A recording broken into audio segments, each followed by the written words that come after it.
I'm good. So. I like just tweeted the link out, so we should have another 30 seconds or so. But since Brian's on and he's like a major part of BG Unwritten, we should like ask him about it a little bit. For sure. We can do that. I'll come up with a good answer. You'll be like, yeah, I do words good. Fucking better. Yeah, Carson doesn't immediately try and make me sound a lot more intelligent than I actually am. Sure. We've all been there. Yep. Okay, so I went to go... Yeah.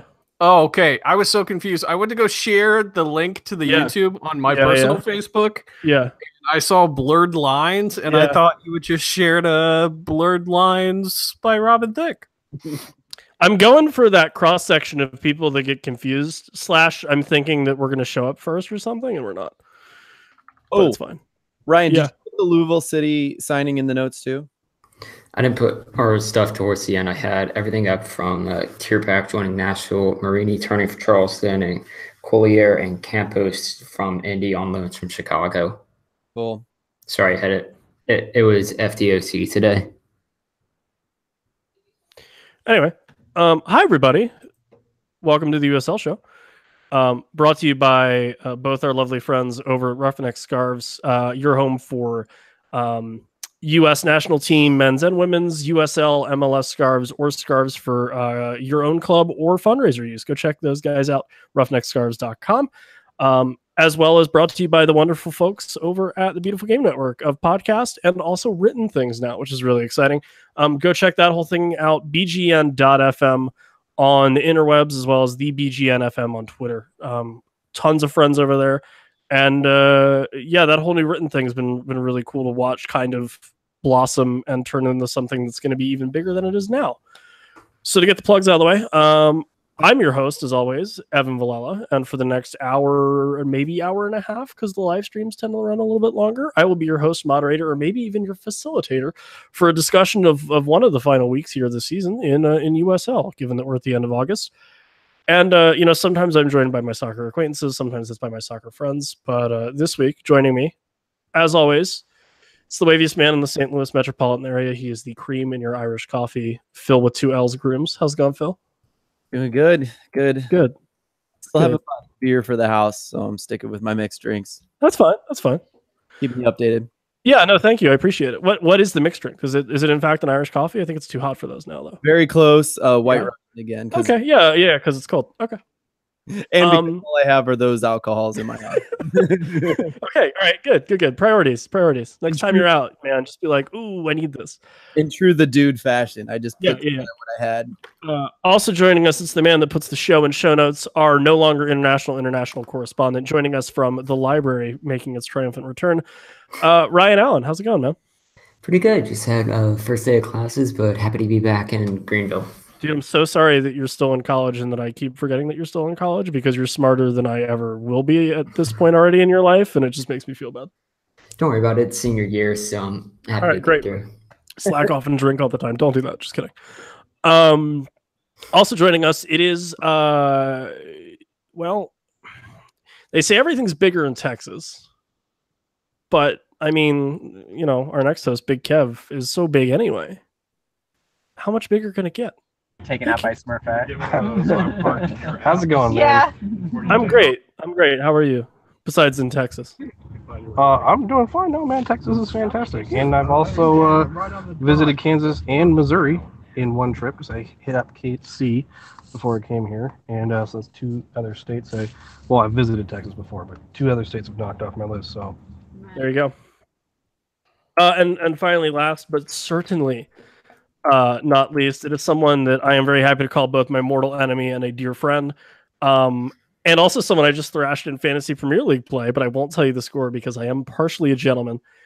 A big part of BG Unwritten, by the way, which is nice. Coming out of his 2/3 year podcast retirement, it's time for some soccer with Brian Cook. So when you asked me to be on the podcast, I got absolutely terrified, because after I was like, oh yeah, and now after I playfully acted like I was going to decline it. I was like, oh yeah. And then I started thinking, oh God, Evan does these intros. What the heck is he going to say about me? Yeah.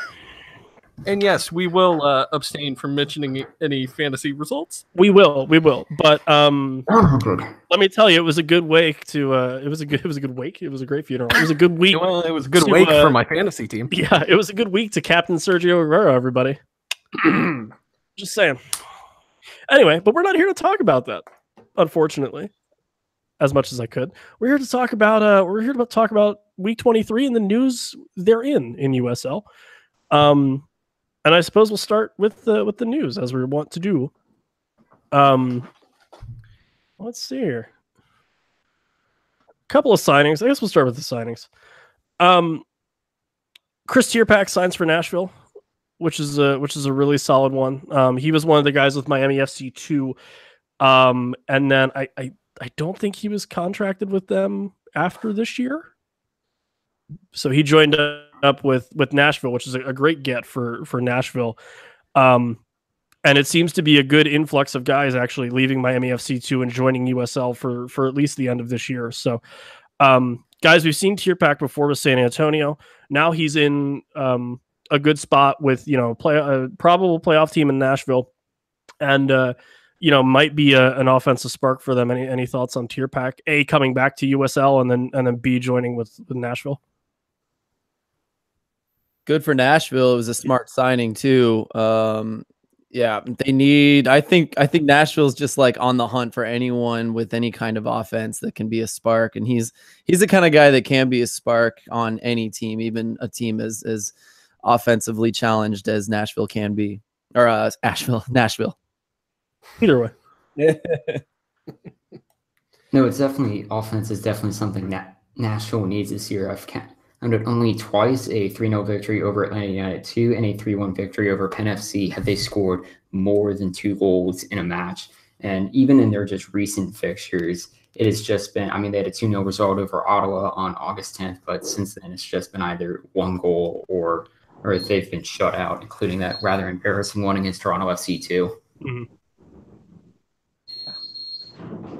Yeah. Look up whether he played in that 0-0 draw for Nashville, and maybe we can cover that when we do the actual game. I'll have it ready by then. Well, and it was funny because I don't know if you guys remember, like the beginning of the season when it was announced that he was moving to Miami. It was kind of funny just because we were all like, "Oh, Paul Dalglish is the coach there. Like he might be trying to do a weird like San Antonio, like a San Antonio or like Austin Aztecs kind of thing." And we kind of wondered if he was going to stay in, I guess MPSL with Miami, and he certainly did not. So it'll be cool just because he was out in the Western Conference, and it'll be interesting to see how the Eastern Conference teams that Nashville have remaining react to a guy like Chris Tierpak that they might not know a whole lot about. They play Bethlehem next. Yeah. Oh, you'll get a front row seat, buddy. Yeah, I get a front row seat for Louisville. Okay. I get a front row seat for Tierpak, and then that Brandon Allen guy gets to come back to the Lehigh Valley. Which yes. We'll see how that goes. It's a tasty story. Yeah, it'll be a fun one. Although Bethlehem have to get through Ottawa here, which is we'll talk about it.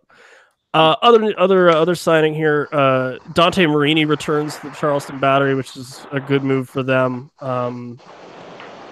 I think they were unlucky recently to not pick up more points, but we've seen a lot. It's a lot of teams this week that are making kind of these weird, like mid-season moves, and they all look like they could have pretty big promise for sure.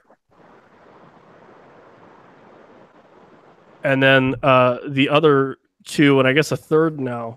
Brian, we'll let you talk about Elliot Collier and Diego Campos, who joined on loan from Tulsa Roughneck affiliate club, the Chicago Fire. Yeah, both of them come in with a lot of question marks, I guess, because initially I don't think a lot of people saw the loan actually happening. Collier is the one guy I'm looking forward to seeing the most, and I actually got to see him on Wednesday in person. He played from about the 85th minute on. He is like 6'4". Nice. Young college product that I think it was if I'm not mistaken, there were a lot of Chicago Fire fans that weren't happy that Campos got moved because they said that he had a lot of potential too. But I'm excited to see Collier because Indy's best product up top was always Justin Braun because he was so tall and he could be used as a great target man. And I think Collier brings that same, attack power, speed, but he also has got the ability to be 6'4" and just hit things with his head. So I think both guys are going to get some game time. I expect probably at least Collier to be in this game on Wednesday against TFC 2. If not Campos, I don't think he's been in the 18 yet either, but I expect both of them to get playing time this week. Can you talk about what the striker situation was before he came in? Does like a 6'4" guy really fit the system? It sounds like you were kind of hinting at that maybe. So Indy changes their formation during games, which is not a shocking thing for any team. I feel like every team does that at times. But their best time has been when, and it's Justin Braun was a guy that when he came into the team, when the team was still in the North American Soccer League in 2016, or no, he came in 2015. It's been a long day. One of those years. When he came in, I was a little confused. I was like, oh, it's like crummy, like ex-MLS guy coming in. But Braun's biggest ability was always to link the midfield to the attack, and he was always able to bring everybody into the play that if he couldn't score, somebody's going to get in there. And with the fact that they're playing occasionally, Rennie's playing both Sod and McInerney on the wings sometimes to bring them in from the outside.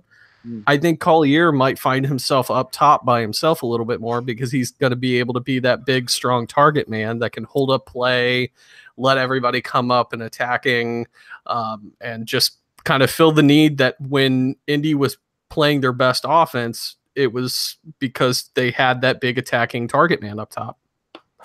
A good decoy that can perhaps score when they need it. Yeah, not somebody you're going to put the ball on every time and expect him to score, but he's going to be the guy that's probably going to lead to a lot of those attacking plays. Very cool. And then I guess the two pieces of news that I want to talk about next, and then the big one that I don't really want to talk about, but not for personal reasons or anything. Tom Soehn is the first. I hope it's Soehn. We're gonna go with Soehn. If we can just stay on brand with me there and just say it's Tom Soehn, that'd be great. Is your Birmingham Legion FC head coach, crew scout, and then he has a lot of assistant and internee jobs. I'm pretty sure we brought him up last week. Now that I think about it, when I was listening to the podcast back after not being on it. So yeah, anyone with any other? Did anyone do any digging with Soehn or anything like that, or are we just kind of okay with moving on from there? I love a good team to build around Chandler Hoffman. Yeah, which isn't bad. That's fine. I think the worry I have here is that when St. Louis may be looking for new coaches, I was trying to dig around for like other St. Louis guys that could take a job, and most St. Louis coaches are like assistants in different places. One of them, I don't know if he's still there, to be honest with you, was a union assistant. Is it Sorber? Mike Sorber. He's out in LA now. Okay, you're right. Yep. Okay. So anyway, he was one that I thought might be one, Sorber, and there's another one somewhere else too. I'm sorry, I have no details, but basically I asked around a lot and guys were like, no, he's not a head coach kind of guy. He's a really good assistant. And people said that about Preki too, interestingly enough, that he's a much better assistant than he is a head coach. And I 100% believe that.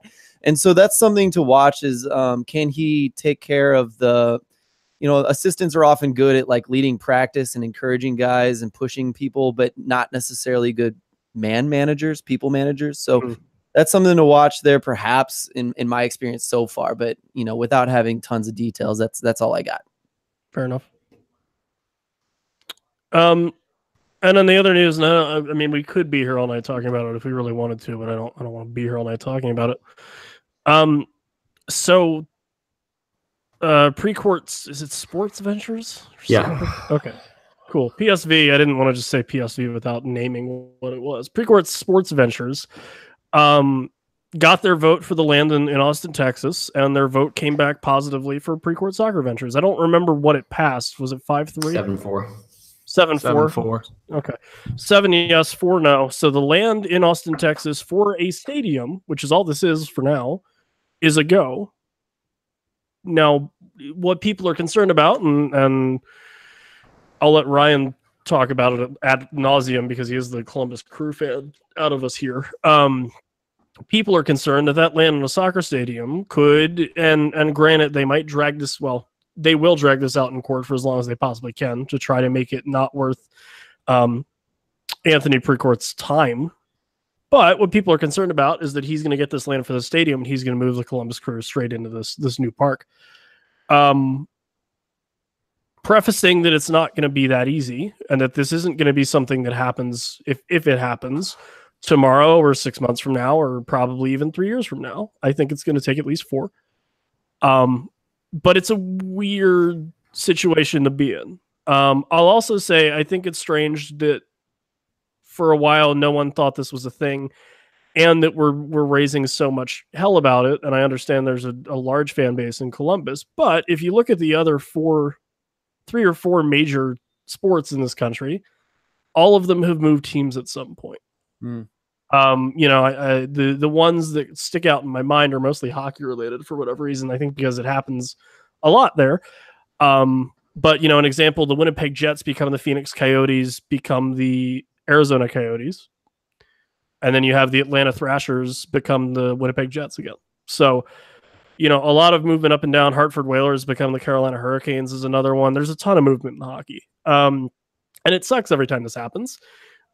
But it happens. And I know that's not a very popular thing for me to say and things like that. But I mean, at this point, other than a lot of legal fees, there's not a whole lot stopping this from happening. And I know there's a ton of public backlash, and that's great, and that's fine, and I'm glad, and people should be angry at Anthony Precourt, but he clearly doesn't care now for all the crocodile tears. And I don't think he's going to care, when he wakes up Wednesday morning and sees a bunch more people on Twitter are mad about it. Ryan, feel free to yell at me. Because, you're in a different spot than I am in terms of your team that you really like is potentially moving and not existing in the form that it's in right now. But, I'll let you have your say. When you're naming off the hockey teams, the one move I was always thinking of was the Supersonics moving to Oklahoma City. Yeah.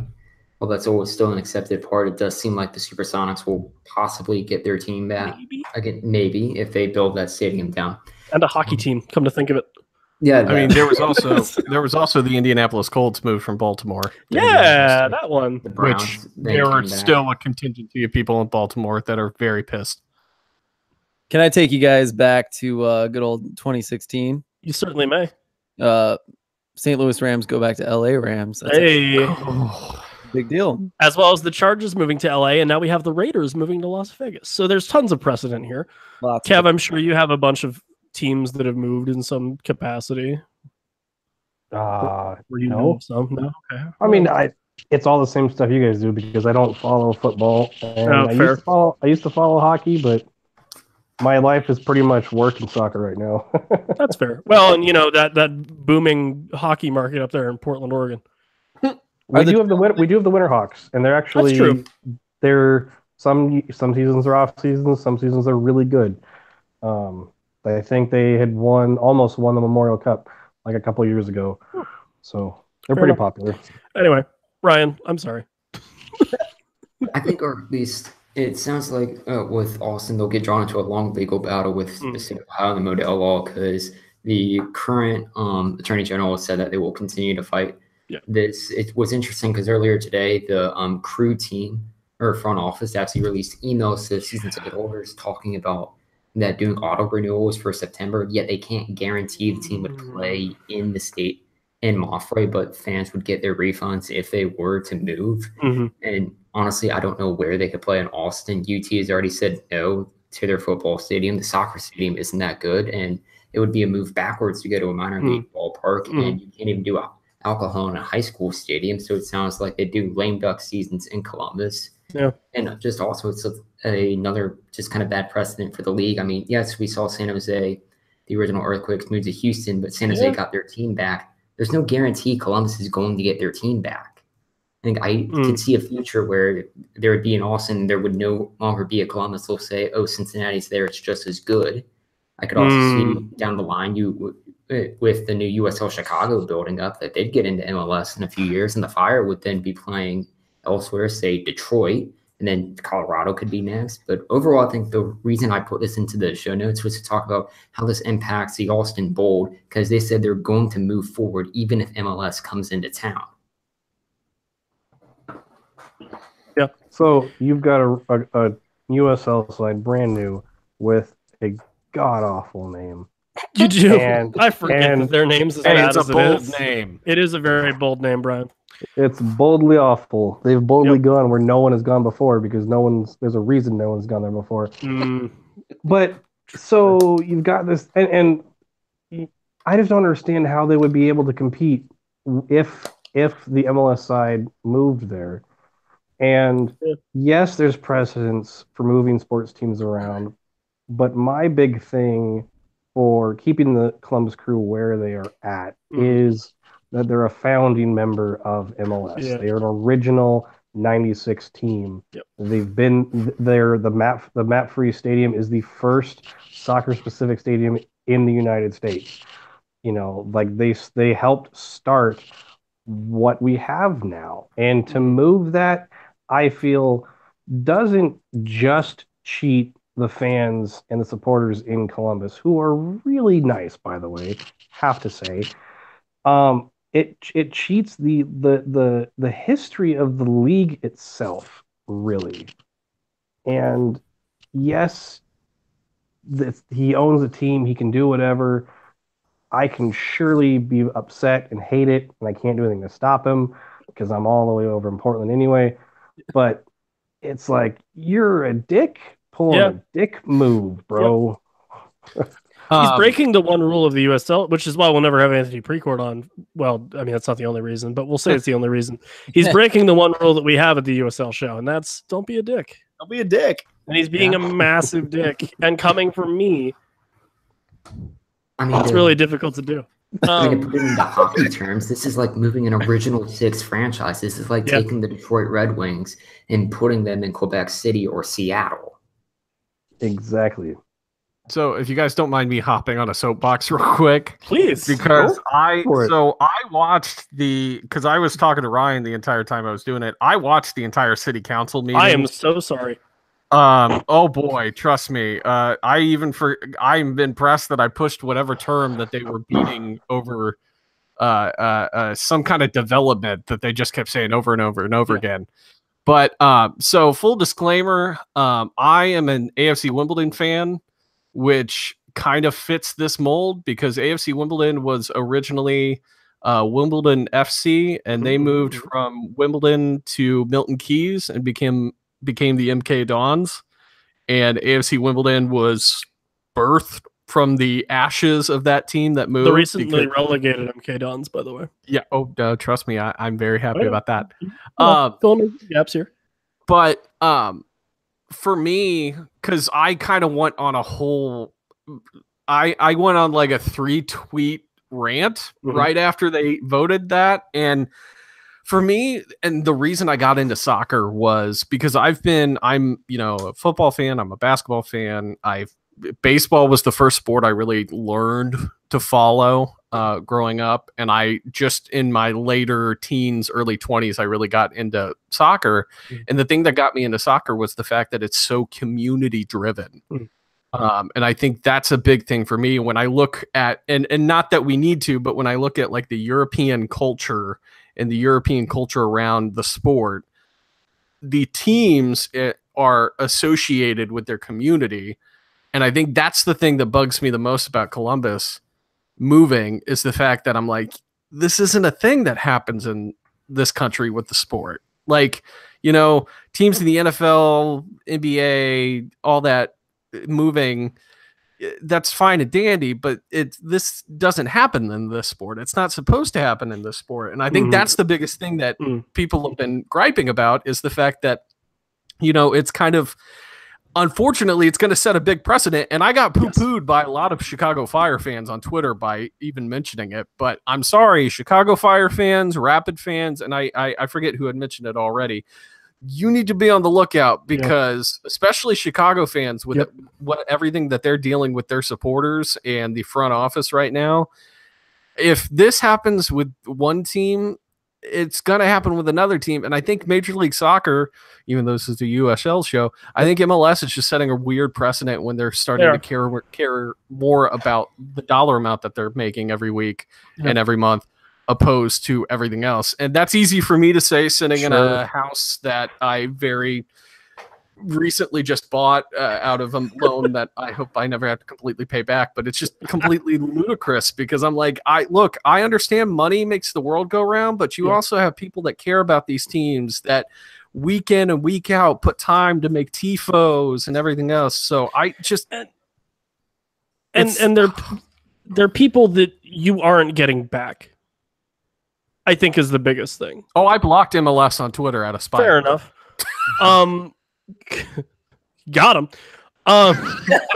Really showed them, Brian. Oh, it made me feel better. And now my personal account still has them, but the Seabeck effect is totally fine. And you have every right in the world to do that.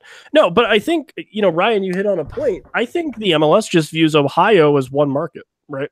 And it shouldn't be. Why the NFL views it as two markets? Major League Baseball views it as two markets. Why is it this one particular sport that they can't support two teams? I mean, and you could put that in like, why does Texas or is they have Dallas and Houston? But I would argue San Antonio deserves an MLS team before Austin deserves one. Yeah, definitely. Go for it, Phil. Sorry, it's just this weird struggle, and this is something that I came to terms with a long time ago because of the Rams, and I wasn't a huge NFL fan, but I was still really upset with Kroenke and all that went down there, and the MLS failure here was no small part of being screwed over by a major league, and MLS is really falling right in line with that, and the point I wanted to make is that sports are funny because it is romanticized like crazy by all of us, right? And not just like media, but like people romanticize the hell out of sports and sports. We're very bad at it too, to be fair. Yeah, 100%. But I mean, that's what makes it so great. But the problem is we marry this romanticism with capitalism, and the two do not mix, like not at all. And if you're going to be a super capitalistic league like all American sports are, and perhaps need to be, I don't know. But if you put those things together, there's going to be these problems, and there's going to be a lot of wave effects after that, which is like we're dealing with NASL wave effects right now, NISA wave effects. It is countrywide in so many different ways. A lot of it due to certain aspects of capitalism, and that's why like romanticism isn't dead in Germany. Like Bundesliga is so fucking romantic, and I love it. Or you look at like even like the Vanarama. This is way off topic. The Vanarama League, the fifth tier of English soccer, and like they get like no one goes to those games, but like they're all there because they want to be there, and I think that's a part of why USL, especially in like the modern era of 2016 when it kind of really started to kick off. That's why we all got really attached to it, is because you had to really care to be here. And I'll give us all a faux pas right this second, right now. Okay, for it. Yeah. And that is who doesn't love Detroit City FC and who doesn't love Chattanooga FC? What? Yeah. Oh, I love both those teams. I mean, especially Detroit City. I love them a lot. Yeah. But yeah, you're right. Point. It's fair enough. Down into USL a little bit, and I know BGN and perhaps us. We're going to touch on that. And we're going to try to have a nice conversation about that in the future. So maybe that's something to look forward to. Yeah. Stay tuned, guys. There was soccer this week. Heyo. There was soccer. We have games to talk about, don't we? There was games that were played. We do. We have plenty of games to talk about, and by God, we're going to do it. That. Hey, guess what I'm going to do? While we're talking about games, I'm going out with my coworkers and getting a drink. So depending on how long this takes, I might be drinking by the time we're done with this. Great. Were they Good all to know. laughing in the background when you just said Yeah, that? Kev, what the hell? Do that. Yes, because I'm a jokester. What are you talking about? Anyway, strange. Soccer games happen. Brian, Indy 11-3, North Carolina FC 2, in a game that I tried to watch. Okay. And oh boy, Okay. the title of tonight's show is not a reference to a Robin Thicke song. It's a reference to me going insane trying to watch this soccer match on a football field. Oh, that makes more sense now. Hey, look at that. Tie-ins, baby. Okay. So let me just first off by Yeah. saying, yes, I know there were football lines on that field. Mm, No, they're not going away. no. It is an unfortunate part an of American hour- soccer. It is. I could spend an hour talking to you about the stupidity of everything Sure. involved with that. Sure. Um, Or you could just read your article on bgn.fm. oh, plug. Good. But it's Yeah. I'm hoping next year, if the team is playing in Lucas Oil Stadium, they have a little bit more of an agreeable deal with that. Because I tried to write it, but I would even have been okay with the football lines if the soccer lines were a little bit more apparent. Yes. And I sent an email out to the team and I was like, hey, who does that? Like, because the stadium itself is owned and run by the city of Indianapolis, and maintained and everything else. And there's an article in the Indy Star that shows you that the Indianapolis Colts are getting buku bucks to play in that stadium.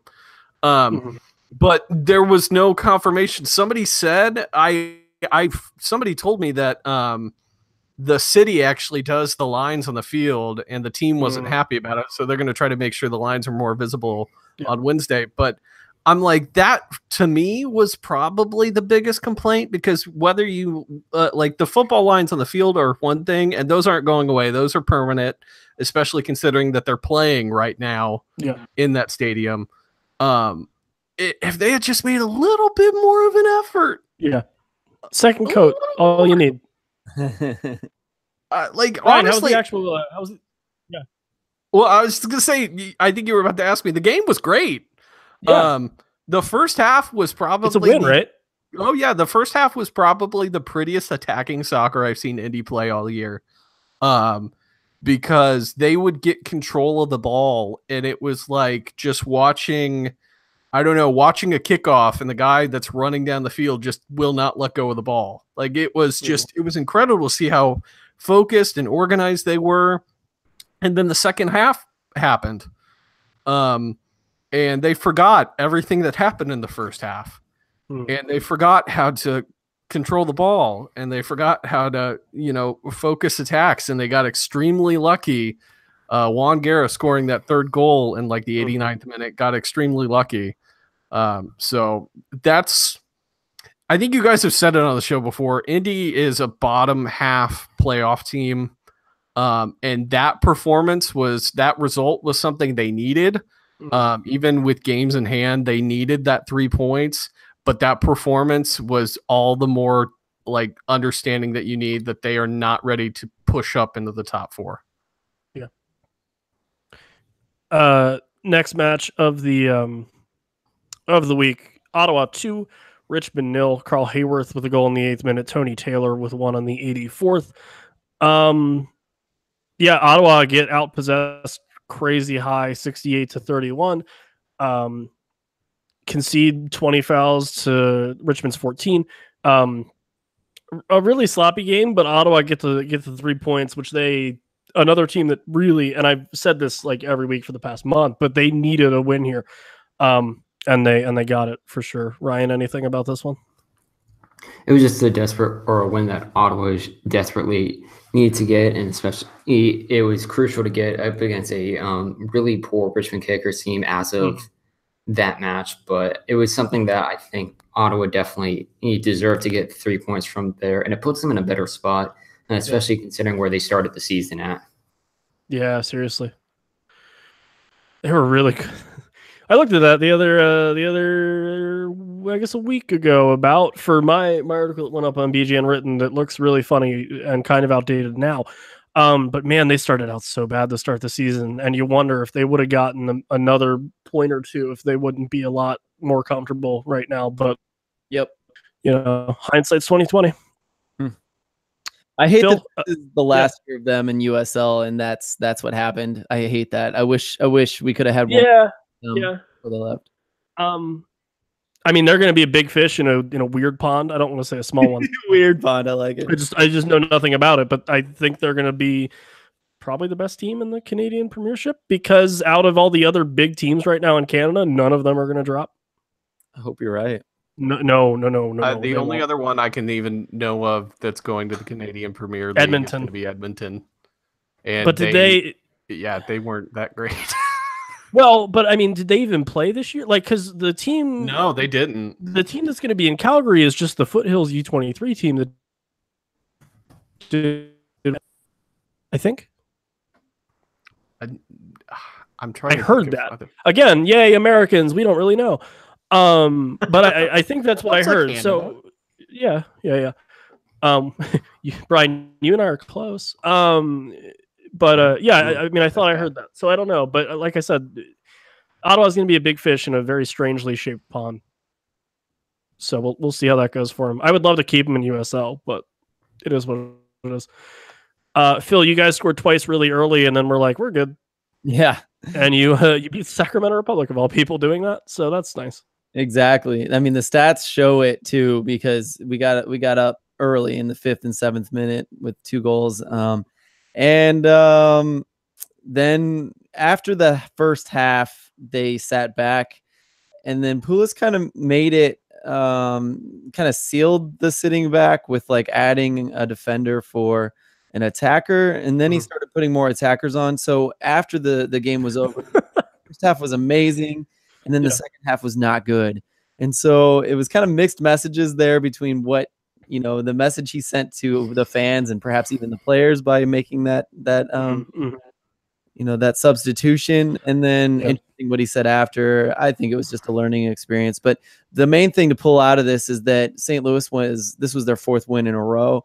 And the prior 3 were against teams that weren't like, you can't be too excited about, Seattle, Vegas, someone else. But this one is real, like Sac looked a little dead in the first half, and Pony called it that they're dead in the first 5 minutes of every game. And look at the goals, 5th and 7th minute of the first half. But there were flashes of like Sac looks unstoppable, and somehow St. Louis did stop them and only let up 1 goal, even though they sat back like crazy. The 62% to 37% possession shows that. So, let's see what St. Louis does. We'll talk about Fresno a second, and I'll expand on that. Orange County 3, Las Vegas 1. You could tell me that Thomas and Evoldson should be player of the year this year, and I wouldn't give you too much hell over it, if I'm honest. And then Michael Seaton getting 2 more in the 29th and the 65th. Matt Thomas, Vegas. Only problem here for Orange County, Andre Rawls gets a red card. Handball outside of the penalty area. I actually saw this and laughed. So a really bad red card, but nothing that's going to give him a multiple game suspension. So, he'll miss his 1. And then he'll be back, I'm sure. 7 unbeaten for What's that? He'll miss the match against Portland Timbers too on Wednesday. So they'd rather have him than not against Portland, who can score pretty much at will. But maybe they can get him into a shootout. Sometimes they can score. I think, yes, we'll go with that. I mean, it's rare they've been shut out, but they have been shut out. Right. Yeah. 7 match unbeaten for Orange County. They're in the playoffs. Yeah. Yeah, and I love what you said about Anna Voltson, and I feel like the only argument against him being an MVP is that they are very much like a team effort sort of thing. And I think Pony posted, the argument over Lasso over Ledesma, and posted stats that were like really interesting. It was like Ledesma versus who's the Phoenix winger? I'm blanking right now. Asante. Asante, thank you. And Asante. Super close, but Asante does more for his team versus Ledesma. The other people contribute a little more. So that was his argument. And so I'd say similar thing for Anna Voltson is that OC is just full of so many good players that you can't give it. Kev, speaking of the Timbers, the Portland Timbers, the smaller Timbers. Yep. 2-1 over San Antonio. Foster Langsdorff really just kind of kicks it a bunch of people, and the ball happened to be there, and he gets.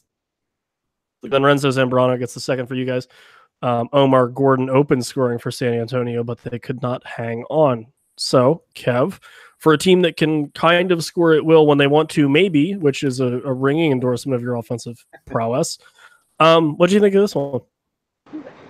It was actually a surprise. I had figured, so I had talked with some San Antonio people, a podcast or somebody over there asked me some questions. My prediction was 3-1, San Antonio win. Okay. Now, then Portland goes, or T2 goes and gets a win, and I'm like, or maybe a draw, I can't remember. In the previous match, I'm like, oh, okay, well, you know what, we've never beaten San Antonio before, so probably won't start now. I'll go with maybe a draw, 1-1 draw, 2-2 draw. I can't remember. And but no, hey, Foster Langsdorff decided, hey, he's gonna start scoring goals again, so that's great.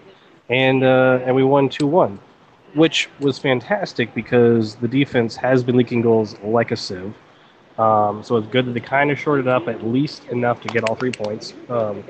Very vital 3 points. Getting the points against Smoke Park Rangers and now San Antonio.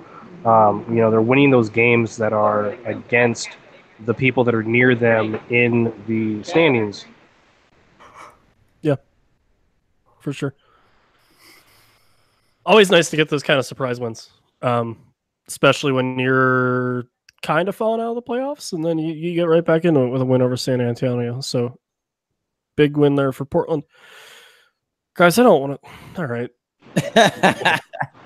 Can you talk about a game that wasn't actually on? Yeah, so by all accounts, and the league said that it happened, and I knew the guys in Bethlehem. Evan, if it makes you feel any better, this will be the first time I'll ever give you sympathy on anything. Thank you. I've been victim of this too. Have you? The guys had a bunch of days off for travel and things like that, and so it makes sense that it happened, and they were like, oh, hey, we're not going to be around on Wednesday or whatever, and trying to set up an interview with Prosper Chaluya last week was a little difficult because of this game that happened in Toronto midweek.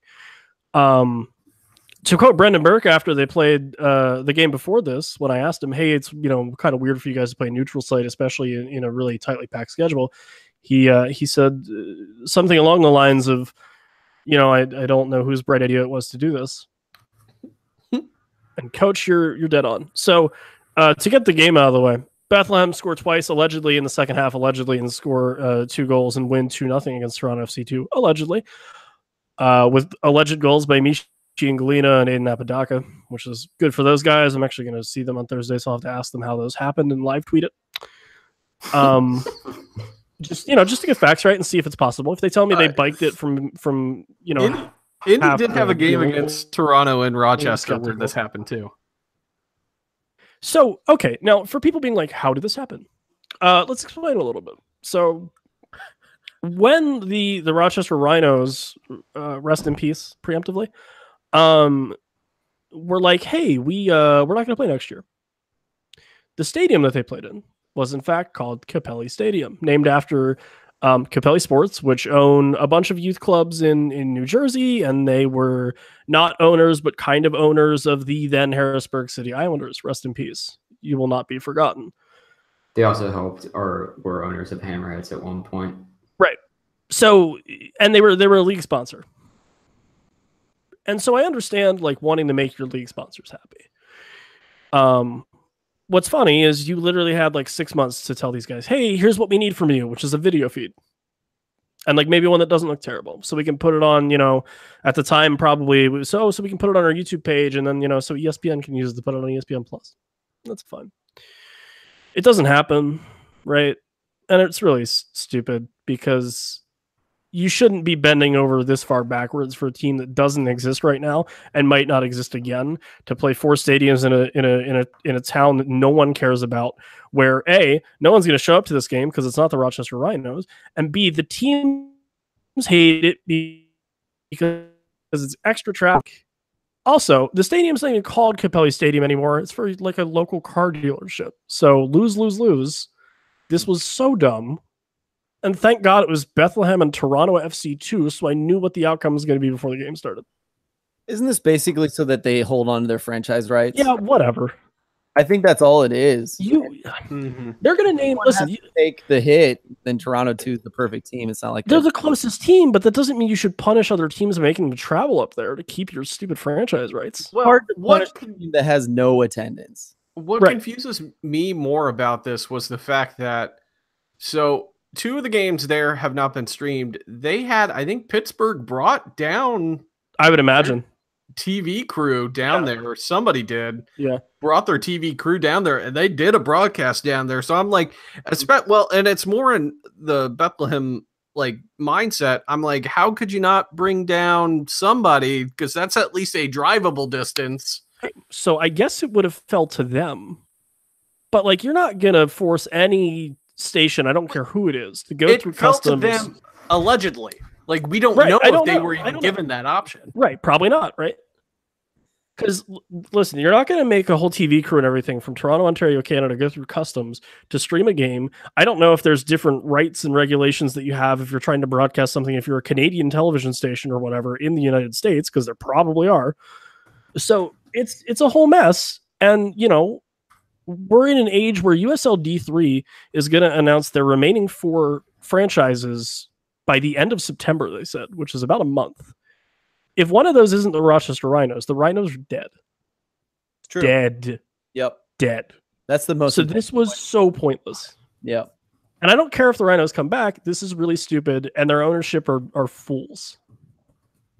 Making mistakes. It's just dumb. You don't do this much for people that weren't drawing that much when they were around. If they get into D3, though, we take it all back because that's not really. I don't. I'd rather them survive in the same way that I want Columbia. I would rather the team survive, but I don't think you have to do this to make that happen. I don't know. That's a hell of a lot. I don't think the league has to do this to make the franchise remain a franchise. Oof. It might be worth it, pal. $7 million to get an expansion. I don't think they're getting $7 million. You don't give a team, you have an open invitation to come back and then make them pay $7 million. You just don't. Might be right. Might be right. Anyway, Brian, you guys played again in a 0-0 draw against Ottawa, which probably didn't feel great after the whole win against North Carolina thing. So yeah, Indy has a really, really, really tough time when they change formations midweek, and the 4-3-3 that they played. I honestly thought you were going to say mid-match, and I was like, wait, you just said you do that all the time. That sounds problematic. The formation that they played is actually something that when Martin Rennie got hired in January, that was what I was led to believe to be their formation, was a 4-3-3. So I'm okay with it. I'm okay with it more if they get a victory on Wednesday against Toronto, because it's a point. And you're at least kind of firming yourself up. But the key thing that Indy needs to keep up is they need to beat teams that they should be beating. And I'm sorry, North Carolina, you were a team that Indy should have been able to beat. Yeah. I'm sorry, Toronto FC2, you're a team that Indy should be able to beat. Will they beat you? Maybe. Yeah. But I think this was a game that was just a product of the fact that they were playing on the road in another country. They were having to heavily rotate since they played Wednesday and then they're playing this coming Wednesday. So I wasn't too salty about it. And I feel bad because every time I go to like intro or to bring up an Ottawa match, I always feel like I'm like, oh, hey, why didn't this team beat Ottawa? And like, not a lot of people are doing that right now. Yeah, they're just like, Ottawa seems just good enough to really be a pain for a team that should be beating them. Like Cincy, if Ottawa gets 8 seeds, Cincy gets 1 seed, it's gonna be sloppy. Yeah, like that's gonna be a chippy game. Yeah. It'll be interesting. So, I definitely was like, if I was the other teams in this playoff bubble, I'm really happy that this match ended the way it did, and I'm actually really happy the next 2 matches in the East ended the way they did. But yeah, I mean, it's Ottawa's a good team, and they're doing pretty much what they have to definitely stay in the hunt until the end of the year, which there's some good games for them coming up. So, and you mentioned North Carolina. North Carolina's been on a good run, and they play kind of, they pass the ball a lot at least, and that could pay off this late in the season. You're seeing putting the attack together right now. So, next match, Pittsburgh 0, Charlotte 0. I don't know. It's weird. It's really weird. I don't know.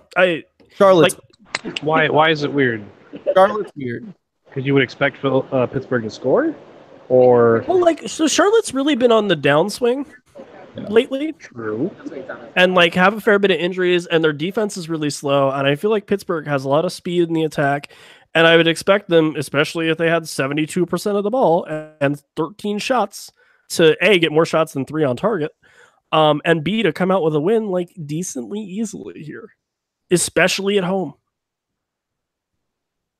So I don't know what really happened. I think the weirdness is more in Charlotte than it is in Pittsburgh. Pittsburgh's steady in what they do and how they do it. Charlotte will sometimes look like world beaters, and then sometimes they'll just look like they could lose to Toronto. I don't see how you get 27% of the ball and get anything out of this. Well, yeah.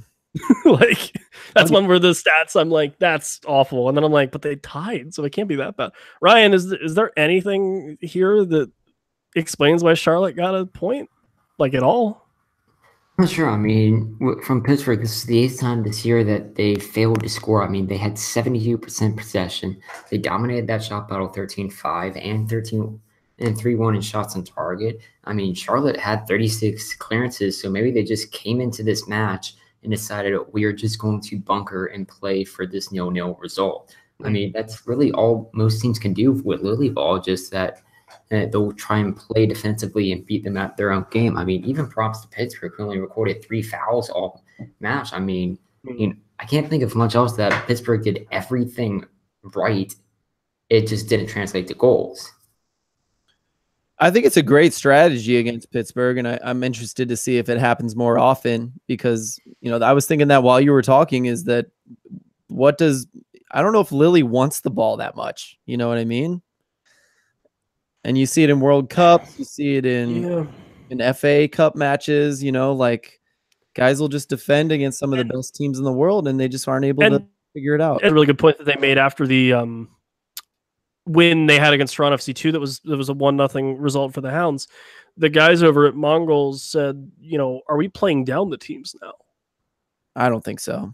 But I can believe it, man. Those results against teams that aren't really close to them are weird and not good. Like a 1-0 for that team against Toronto FC2, it's 3 points, which is great, but it's not a convincing win. And a 0-0 against, Charlotte at home, not great. So I don't know. Does it matter if you play down the teams when you're in the playoffs? No, because there are teams that are right around you and that you're going to take seriously. Yeah. But man, wouldn't it be nice to get that, that first seed or really lock down second or anything like that? So, or even just for momentum's sake, to just be crushing everybody before you get there. Who knows? Next match, if you like penalty kicks, go watch this one back on ESPN Plus. Free plug. Richmond 3, Penn FC 2. Someone I stand, Brian Chavez gets the second, Fred Sakura getting the third in the 80th. Penn get both theirs on penalty kicks, Lucky Mkosana in the 24th and Walter Ramirez in the 54th. Richmond hadn't won in 7, which good for them here. Which this basically knocks Penn FC out of the playoffs, out of the playoff hunt, I think. But regardless, and then Brian Shriver's goal ended the kicker's goalless streak at 515 minutes, which is 8 hours and 35 minutes. Ryan, as he is wont to do, was so kind to list things that you can do in 515 minutes.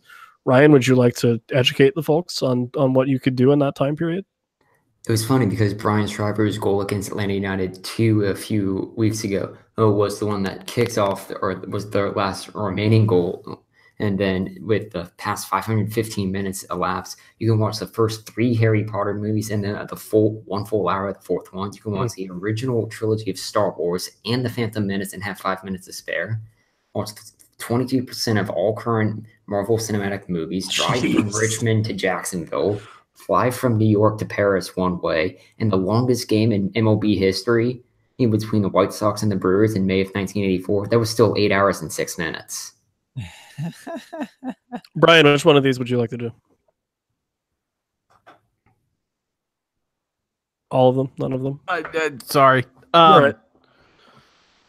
Oh, I don't know. Driving from Richmond, Virginia to Jacksonville, Florida wouldn't be terrible. No. Harry Potter movies, probably, if I'm being honest. That's fine. Harry Potter movies or the Star Wars original trilogy. Listen, that hour of the 4th movie is the best hour of the 4th movie. So it's a good shout. Yeah. Yeah. Well, I don't actually know that off the top of my head, but I mean it's probably all right. Or just watch the chess scene from whichever movie that was in a bunch of times. I just had to do the mathematics to figure out which Harry Potter movie was the 4th one. Goblet of Fire. Thank you. Ask the stat robot. He knows. Yeah. Ryan now evolving from just soccer stats to movie stats and random 90s book series stats. Apply to both USL head up front office and TCM front office. Turner Classic Movies. Everybody. Okay, thank you. I got it. Why? I don't know. Whatever. Speaking of knocking themselves out of playoff hunt here, it's 6 matches without a win for Penn FC. And for a team that I thought was a very long shot to get in the first place like a week ago, it's not helping. They're 9 points out of a playoff spot currently. They're 9 points out of a playoff spot currently with New York Red Bull with 2 at 35 and 8th. Penn FC is down in 13th with 26. It's still 9 points, but rough. Yeah. It's a lot of help, really. Like a lot of help. Next match, FC Cincinnati 3, Charleston 0. Emmanuel Ledesma, speaking of scores, former Wilmington Hammerhead, former Philadelphia Union Corbin Bone gets a goal right on the halftime, and then Skylar Thomas an own goal in the 90th. Big old. So, yeah. I'm sorry to interrupt you, but with FC Cincinnati, has Adi scored a goal yet? No. No? No. That's too bad. I actually think he was on the bench for this game. He didn't come in, huh? Man, that getting sold to a USL team sure is working out for him. It's almost like he's not Poor thrilled guy. to not be playing in MLS this year. I don't know if he came in, but I know for a fact he was on the bench at the start of the game. So. He is being very political if he doesn't like it, because he's like hanging out with the team. He's like talking about how excited he is and how much he wants to win. Well, remember, one of the things I'd mentioned is that he is a very professional player, so he could certainly be upset, but he won't show it. He's a really good guy, and that's credit to him for that, you know. Well, and I feel like, and I'm very much a proponent that when you add a player into the mix, or even 2 players in the mix, it takes some time to kind of get everybody to gel and to understand. So in his defense, it might be more of a thing that, you know, he's not getting the service up to him, so he's struggling to actually put balls in the back of the net. So as a result, they might have just moved him down to the bench to bring him on later on. Well, and it's not like Cincinnati, first place in the East, beating pretty much everyone they want to, and yeah, they're not hurting any fashion they want to, or really struggling for goals. So if it's not broke, don't fix it in a way. But you know, I was going to say you're paying them to play, but you're not this year, so it's fine. Adi subbed in at 73 minutes. Ryan just told us. I mean, I think the bigger thing would be if FC Cincinnati can just barely edge Real Monarchs for Supporter Shield. Currently, Cincinnati's sitting with 51 points. Real Monarchs is with 50. If you look at the teams closest to them, behind that you have Orange County at 47, and then split between Pittsburgh and Phoenix at 44. If I'm Alan Koch, I tell the team it's embarrassing if you don't win the Supporter Shield this year. Like, you have to win. You need to win something. And the Supporter Shield isn't good enough, I don't think. I mean, it's great. I agree with you. And that is a really big, you know, indicator of how well you did in the regular season. But it's not the cup. I mean, they've been winning like crazy, so he can't be upset, but he needs to no guys somehow. And I feel like that's a good one. You know what I mean? Like, Give them a goal to finish out the season, even though they don't need it. Sure. Speaking of things they didn't need, Louisville 0, Nashville 0. A little help for Cincy, but yeah, Louisville unbeaten in 5, Nashville winless in their last 6 on the road. On the road. So poor road form for Nashville. Louisville are fine. Hackworth's team, and granted, he's adding pieces, haven't been incredibly impressive. But like I don't know. They have a system, and I think they're still playing that system. And I haven't seen him really change a whole lot in terms of tactics and formation. So, kind of evens out. Yeah. But it'll be interesting to see next year what he does and what Louisville looks like, I suppose. Yeah, I think the big changes will happen in the off season. Is it okay if I mention those players you kind of said for a second? Yeah, no, they were announced. So I mean, those were official team releases. So you're fine. Go for it. Yeah, so they added Jose Carranza was playing for ATL UTD2. I said it. And James Sands is also on loan from NYCFC. And so this is a guy that, NYC doesn't use their affiliate in San Antonio. Yeah, seriously. This kid he's been playing with the U19s, and he's better than that, or he could be better than that if he got Well, that's probably why Hack got him though, right? Oh, and so Hack has so he played for the U17s last year. He in the World Cup rather. Yeah. And he played as a center back. He usually plays as a defensive mid for NYC, but he did a great job.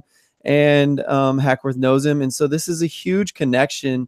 All these USL young teenagers that want to move to Europe, this is a great place if they're not getting with the senior team and they want to go above U19s. They need to find a good USL squad that they trust and want to go to somewhere. And Hackworth is perfect for those guys. So we might see like a mass exit of these teenagers who want a little bit of a chance in USL that aren't getting it. Yeah, maybe. Yeah, for sure. Well, especially because like the like development academy doesn't work like it. You don't have to be there all the time. Mm-hmm. You know what I mean? Like they're free to play club soccer. Yeah. Unless they're in an academy, really. So why not? It's just a step up, and it's different skills. I think U19 might be a little more technical, but if you want to be able to play against grown men, USL is where you want to go before perhaps a move to Europe is what's happening as of late. So fair enough. RGV FC 2, Oklahoma City 4. I guess in order they were scored. Christian Valesky in the 34th, Alex Dixon in the 36th for OKC. Matthias Zaldivar got one right at the end of the half. And then it was Valesky getting his second, Adam Yan getting the 4th for Oklahoma City, and then Todd Wharton pulls one back with a penalty kick in the 79th. That's a really good win for OKC, especially on the road. They have stepped it up lately. They have. A lot of teams are getting really upset that they're losing to OKC, and I think perhaps OKC's they've figured something out. That Christian. I was just saying OKC's only 2 points out of a playoff spot now. Yep. That Christian Valesky guy likes pressure a little bit, I think. I think so too. Yeah. And okay, got a new coach and picked up players late. They figured out their play situation late, and they're just now starting to figure it out. To inject myself upon this conversation, no, I was upset when T2 lost to Oklahoma City earlier in the season when I first saw Khalif Al Hassan again for the first time in person, and was like, "Oh, OKC picked him up." Well, they're a garbage team. We'll beat him, and then they just thoroughly outplayed us. I was like, "Oh crap!" I was upset. But had that happened right now, I would not be upset. Like, no, Oklahoma City is a good team. Yeah. And I don't know what they did, if it was the players they signed or whatever, they changed their strategy. But, it's working, and they're deservedly moving themselves up the table and probably putting themselves in some playoff conversations. They just beat the Monarchs 3-2. So... yeah, which is probably their victory of the season, honestly, because if I would say the best win the T2's made all season, it was when we had beaten Real Monarchs and giving them the first loss to a Western Conference team and only the second loss overall. I was like, that's our signature win this season. Yeah.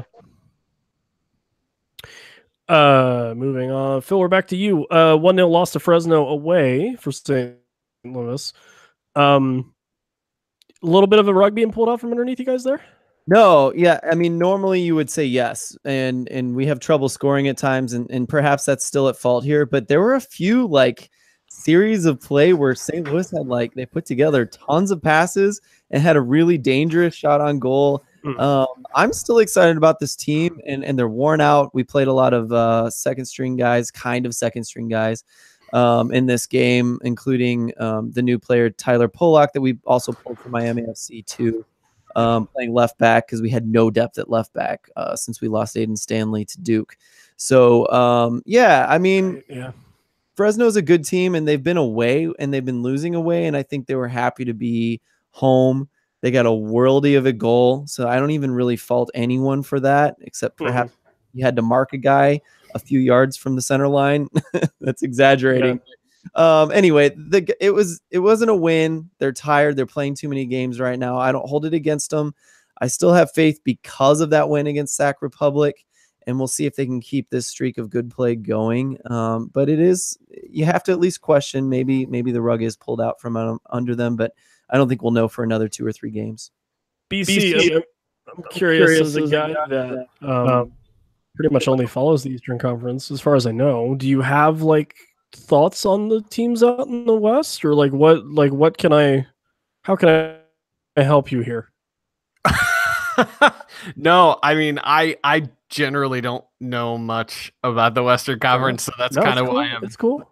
Listen. No, I mean, St. Louis is the closest that I've been able to actually follow remotely. Sure. So, but yeah. That's because they should be in the Central Division. Yeah, you guys let's just get together. We can make our own division. Yeah, that seems fair. Yeah, that's fine.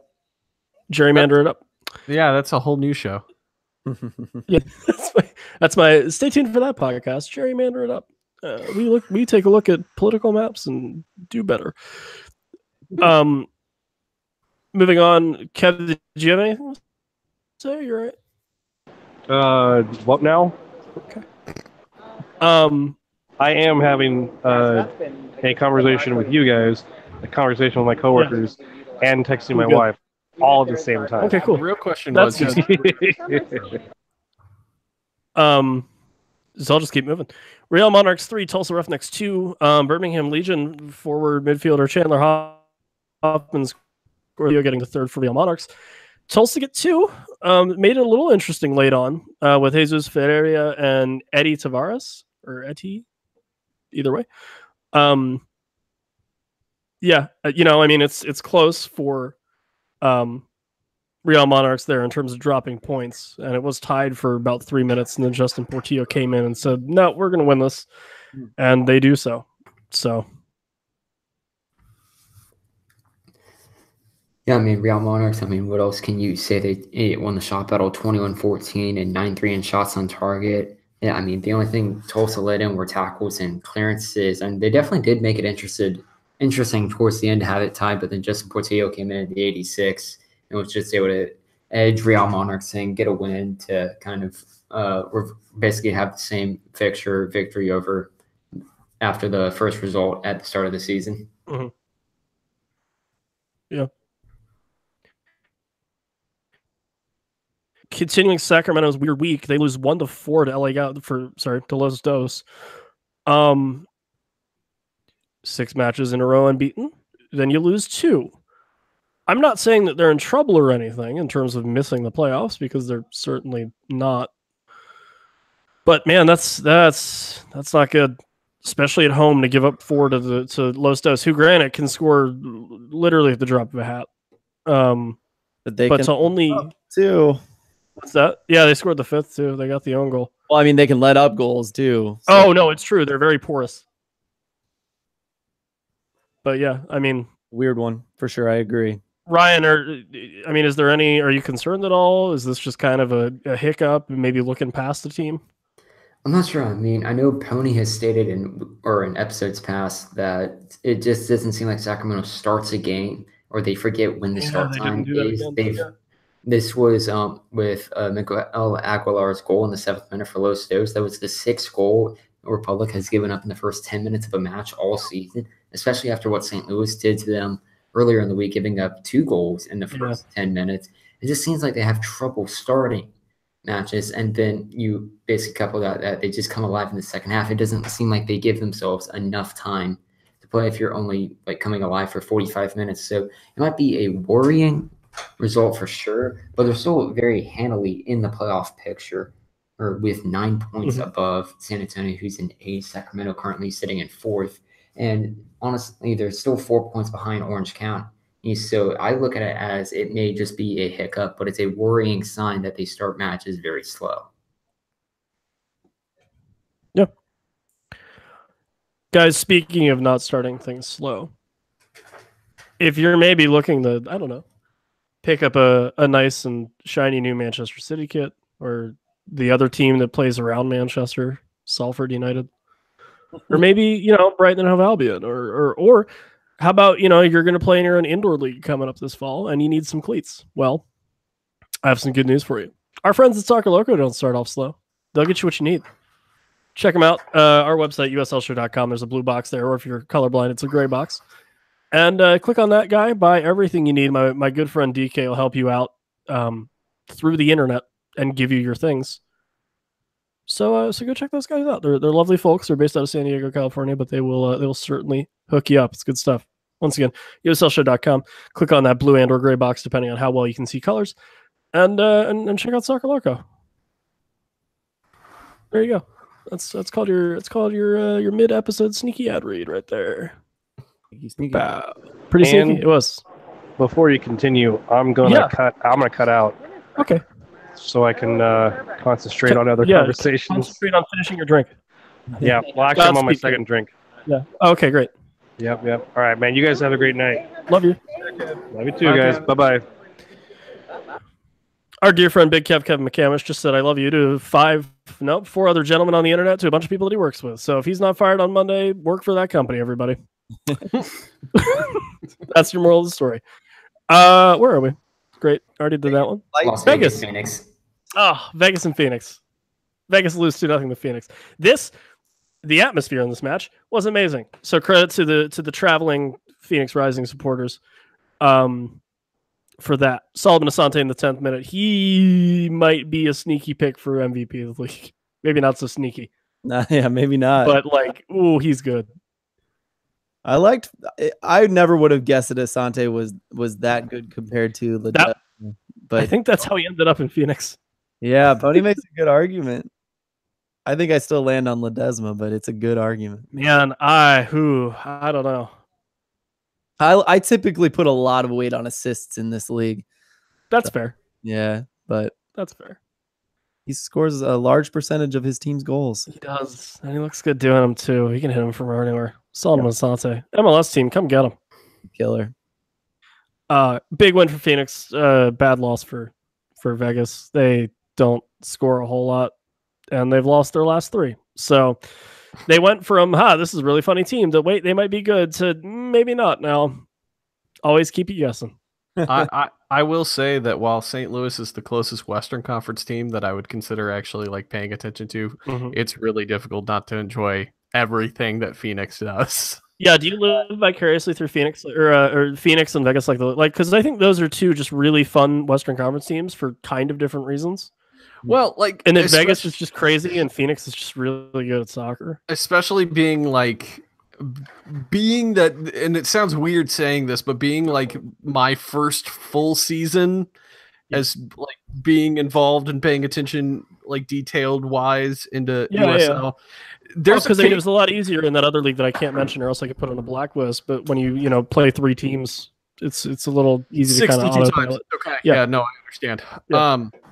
But occasionally I'll just be scrolling through Twitter and I'll just see, I'm like, oh, that Vegas team exists and there's a llama. So, okay. Like, it's just weird that occasionally I just remind myself that Vegas has a team and they do really random stuff, and Freddie Adu plays there. Yeah, I forgot that. I've just pulled up the individual rankings comparing Ledesma to Solomon Asante. They both, it's interesting, they're both currently level with 11 goals, although 3 of those goals from Asante are PKs. But if you also look at other things such as assists, Ledesma's leading 10-6, but if you're including key passes with that, Solomon Asante blows Ledesma out of the water at 71 to 37. Asante's been offsides 8 times compared to Ledesma's 15. And even considering that Asante doesn't give up as many fouls as Ledesma, Asante's given up 15 on the year. Ledesma's given up 54. Phil, how much do you actually like passing is basically what Ryan just asked. Dang. Yellow cards with Ledesma having 8 yellow cards on the year, Asante having 3. Ledesma does lead in passing and more passes, but Asante has a superior passing accuracy. These are we could debate. Fight to the death. Fight Yes. to the death. Cage match. No, what they have to do is actually they have to set up tiny nets and a couple ball shooters, and they play that FIFA minigame There it is. with passing, and whoever scores better wins. Fair enough. And then Jake Edwards shoots the trophy out of one of the the ball things out of it. Cannon. Yeah. And Good like, but teaser for this All-Star he weekend. shoots it really high, and it's whoever controls it better. I love it. Anyway, again, why am I giving out this great free advice to the league? It's because I love them, and they haven't told me to stop yet. So We need to blow through these last 2 songs. we need to get out of here. Swamp Park 3, Reno 3. Tyler Blackwood in the 7th and the 29th, and then Haji Berry, who is very good at soccer, by the way, in the 90th minute. And then for Reno, Brian Brown twice in the 12th and the 64th, and Jerry Van Ewick in the 82nd. Swamp Park Rangers 8-match winless streak, which is weird. 5 losses and 3 draws in that time. Reno have scored in 15 consecutive matches, which is crazy. That goes all the way back to when I was 23 on May 9th. Yeah, I mean, good draw. Swope need a win here soon. Hopefully they can get one of those. Yeah. Tulsa's coming up for a Swope. They play San Antonio next on Saturday, and on Saturday, August 25th, and then Wednesday, August 29th, Swope will host Tulsa, followed by OKC and then Fresno. So there's a win in Tulsa, but that's a difficult stretch. I could see. I mean, OKC is now more tougher of an opponent, and Fresno is a really key team that they need to get a result against just to keep Fresno away from where Swope Park Rangers currently are, because Fresno is just right below SPR in the table, separated by just 1 point. Right on. And your final match of the week in the tiny Cascadia Cup. Portland Timbers 2-4, Seattle Sounders 2-1, meaning the team that plays in Portland, Oregon in the United Soccer League plays in, Tacoma, I guess, Washington, in the USL scored once. Foster Langsdorff gets a brace. He had a pretty good week. I think I voted for him for player of the week. I forget. But 3 goals for him on the week 2 in this match. Renzo Zambrano gets 1 in the 61st, and Adrian Despie gets 1 in the 78th. Seattle goal from Joshua Atencio in the 76th. Seattle lose their last 7 away. Portland have won 3 in a row. Timbers going to find a way to stay in the hunt and sneak into the playoffs, probably. I mean, they still have a shot at top 4. They're only That's a point behind Sacramento at 42 points, with Sacramento having 43. So, I mean, I guess the ceiling would probably be about 3rd place, but I would guess that they'd kind of nudge themselves around 5th or 6th, because the thing that is troubling for them would be that Reno and San Antonio and St. Louis all have matches in hand over T2. Mhm. Yeah, I got really excited when they were slipping for a little while, but I think they're recovering, and it's making me a little more nervous. You're not as happy. And Seattle Seattle still has a game against the Monarchs and Phoenix. So. Yeah. Seattle's one of those weird teams that every time you guys mention them on the show, I'm like, they're kind of like Toronto, where they could feasibly go down to D3 if they wanted to. Yeah. That's a really good point. I mean, that wouldn't be such a terrible thing, and No. that's with all these two teams in USL, you have the argument where everybody's like, let's move all the MLS2 teams down to D3. Those underperforming teams might be, or teams that just don't have a parent club that's willing to put in the time and effort to actually make them of the standard of USL.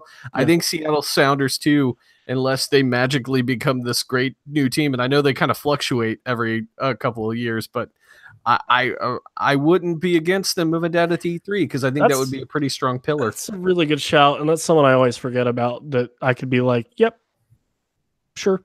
They kind of fit the mold of why Toronto's moving down. So. Right. That's literally, they're the West Coast Toronto. Mm-hmm. It would be the same idea. I also at least want to give props to Portland. Last season, they had the second worst season of any USL club, only to the 2013 Antigua Barracuda per my ELO rankings. And the fact that Portland's been able to come back and at least excel enough that they would find their way into a playoff spot is a really good turnaround. Mm-hmm.